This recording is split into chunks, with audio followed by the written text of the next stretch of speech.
आप तमाम साथियों को सेवा जोहार, जय गुणवंदन। साथियों, आज के इस वीडियो में एक रहस्यमयी खास बात और बहुत बड़ी मुद्दा है। इस मुद्दों को ध्यान से सुनिएगा और अपने जीवन में अमल करिएगा, क्योंकि ये शब्द बहुत ही पुरानी, प्राचीन और रहस्यमय बात है। इन बात को लेकर एक वीडियो बनाने का प्रयास कर रहा हूँ, जिसमें आप सभी इस पर चर्चा, विचार और तर्क लगाइएगा, क्योंकि ये भाषा प्राचीन भाषा है जिसे हम गोंडी भाषा कहते हैं। गोंडी भाषा का शुरुआत कहाँ से किया गया? गोंडी भाषा प्राचीन भाषा है, लेकिन इस भाषा को संविधान के 8वीं अनुसूची में शामिल क्यों नहीं किया गया? गोंडी भाषा किस क्षेत्रों में बोले जाते हैं, कहाँ के रहने वाले बोले जाते हैं, और ये भाषा का शुरुआत किन तत्वों के आधार पर हुआ? ऐसे बहुत सी बात है। इस बात को लेकर आप सभी के बीच में वीडियो बनाया जा रहा हूँ, क्योंकि ये भाषा प्राचीन भाषा है। ये मैं नहीं, अनेक विद्वानों, वैज्ञानिक के खोज करके, स्रोत करके बताया गया है। वही बात आपको बताना जा रहा हूँ कि जो क्षेत्र में आदिवासी रहते उन क्षेत्रों में गोंडी बोली भाषा बोली जाती है, लेकिन आज वही भाषा विलुप्त होने की कगार में है, क्योंकि आज इस भाषा को मान्यता नहीं मिली और आज इस भाषा को विलुप्त होते जा रहे हैं।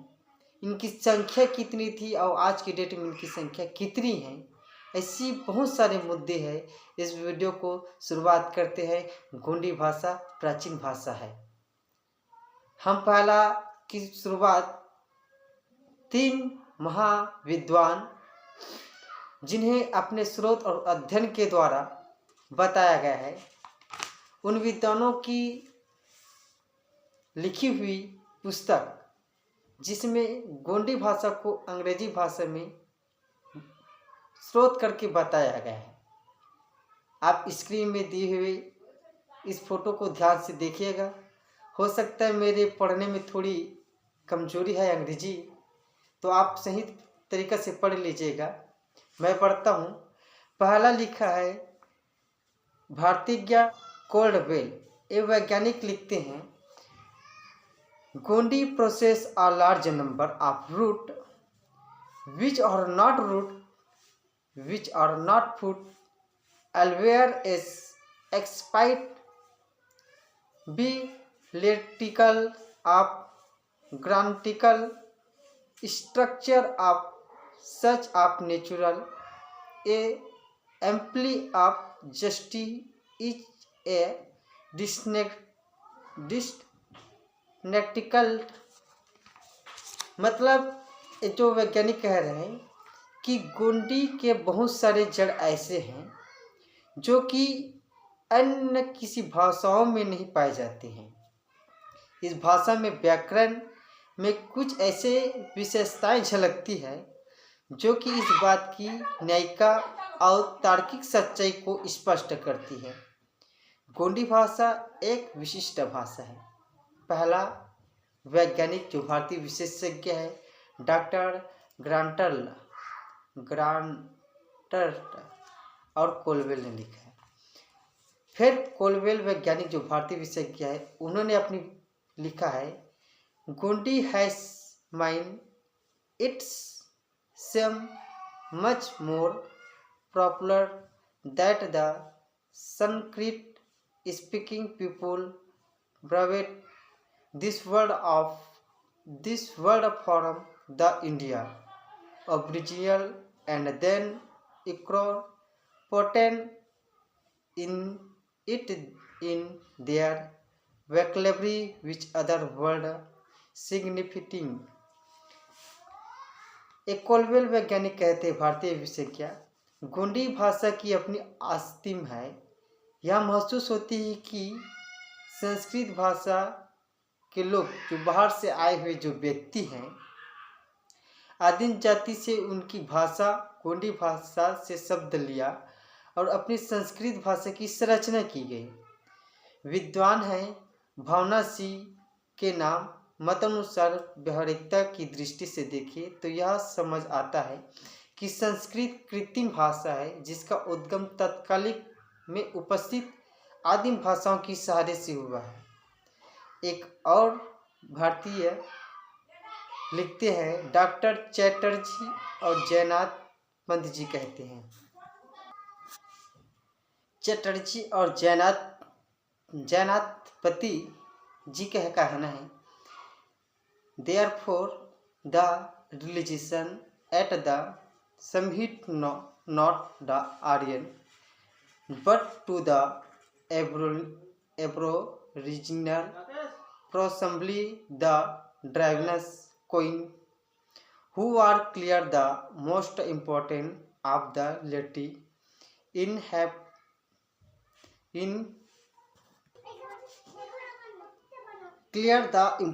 most important of the real inhabitants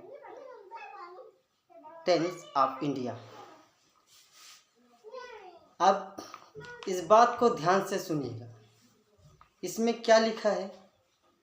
इस तरह सही और स्पष्ट रूप से निरीक्षण किया जाए तो संहिता का धर्म वास्तव बाहर से आए हुए व्यक्ति का नहीं बल्कि भारत में रहने वाले मूल निवासियों का है और आदि द्रविड़ जाति कोई अर्थात गोंड का देन है जो प्रमुख रूप से भारत के मूल निवासी हैं।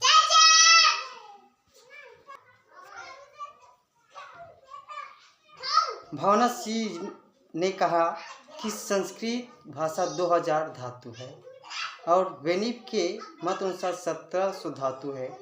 एंजरेन के विचार से संस्कृत भाषा 992 धातु है जो उस समय यही अर्थात भारत की भाषाओं से ली गई हैं।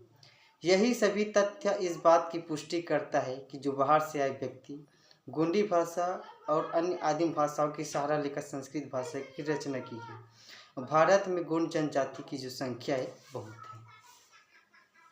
ये 3-4 वैज्ञानिक स्रोत और अध्ययन करके हमको बताया कि गोंडी भाषा प्राचीन भाषा है और ये भाषा सिंधु घाटी सभ्यता से ली गई चित्रलिपि है और इन भाषाओं जो गोंडी भाषा है इनको अभी तक 8वीं अनुसूची में शामिल नहीं किया गया।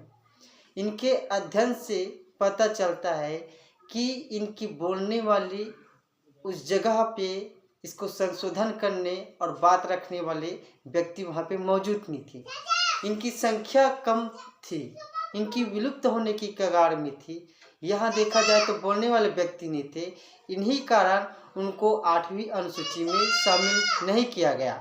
अब इन बात को ध्यान से देखिएगा। गोंडी भाषा एक प्राचीन भाषा है।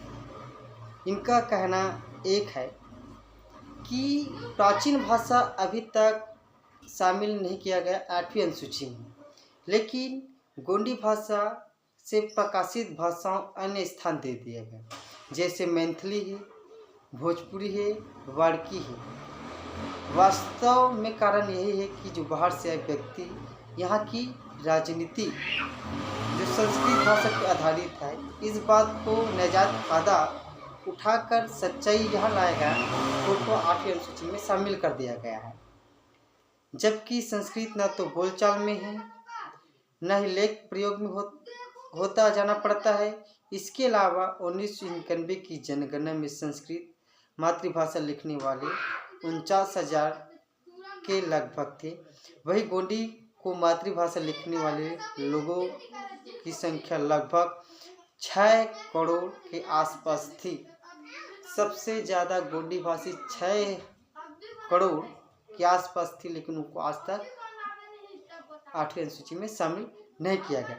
सच्चाई के बावजूद नागपुर शहर के रामटेका और कालिदास संस्कृत की विद्या स्थापित की गई। वही गोंडी भाषा बहुमूल्य क्षेत्र ये गोंडी भाषा कहाँ कहाँ बोले जाते हैं? मध्य प्रदेश, महाराष्ट्र, आंध्र प्रदेश, छत्तीसगढ़। और यहाँ जो पुराना है, जो प्राचीन भाषा है, कहे जाए तो जैसे आज के समय में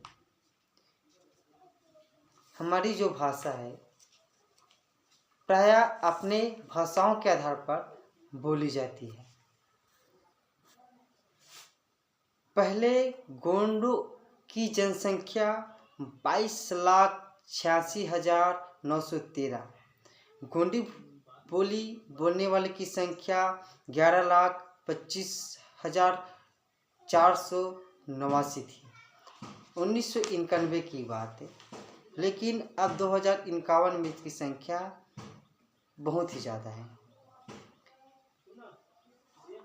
अब कहे जाए तो मध्य प्रदेश, छत्तीसगढ़, महाराष्ट्र, आंध्र प्रदेश, इन चारों प्रांतों में गोंडी बोली बोलने वाली व्यक्ति जो रहते हैं अपने अपने क्षेत्र के अनुसार बोलते हैं।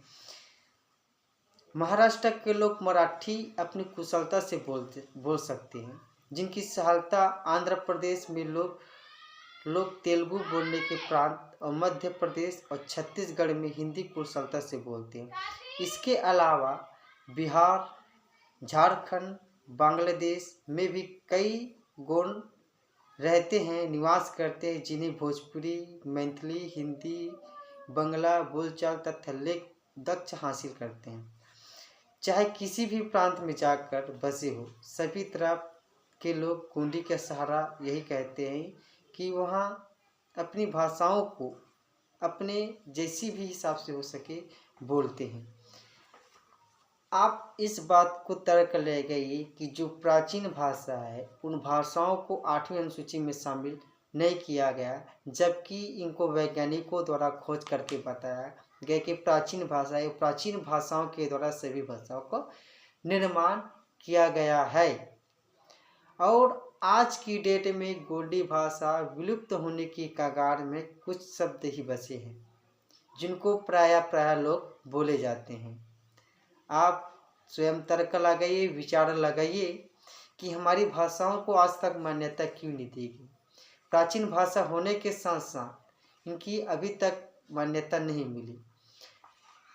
तो वीडियो को आप देखें, सुने, विचार लगाए, तर्क लगाए और अपने कथन अनुसार और खोजने का प्रयास करिए। तब तक के लिए जय जवाहर, सेवा जवाहर।